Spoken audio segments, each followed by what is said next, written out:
come up with an idea for a cabin. I'm going to put outdoor faucets, but I do have to winterize the place. So I'm going to build a distribution block with PEX. There's the block I've got. PEX, tool, go, no go gauge. So the theory is I can put 3 faucets on this line, and then way back there I'm going to put a valve. So I can shut that valve off, and then I can open this 4th one, which will drain any water out of the system. There might be some low and high spots. I'll have to deal with that. A lot of times it'll evaporate out. There is a heater under there, so it's not going to necessarily hit freezing, but just to be safe. All my line under the house is 1/2 inch. This is 3/4. So I bought this line, which is 3/4. I'm going to put it here. I've got these adapters that go from 3/4 to 1/2.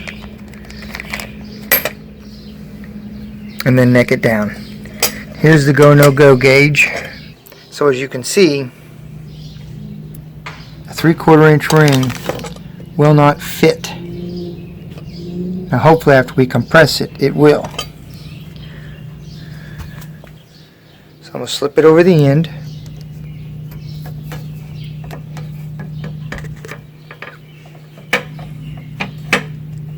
I'm going to slide it back. I'm going to slide it on there. I'm going to use my tool, and we'll see what happens when we're done. Okay, here's the manifold in place. The previous cutoff switch. Turn this, and then here's the line that runs out to the water. So if you want to work on it or winterize, you can just close off the previous switch. And then I left one port open, and then you can just drain the water out.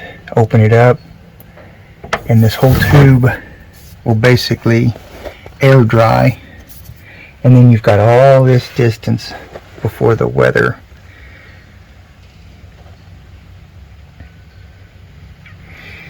Close that.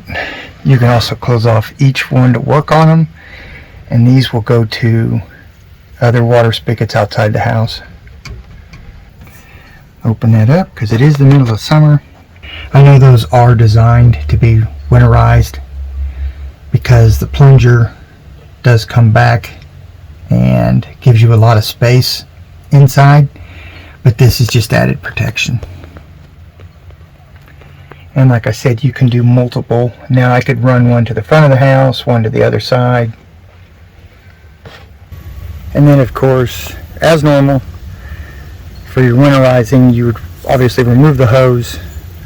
But now what I do with this, since I turned it off under the house, I will open this up,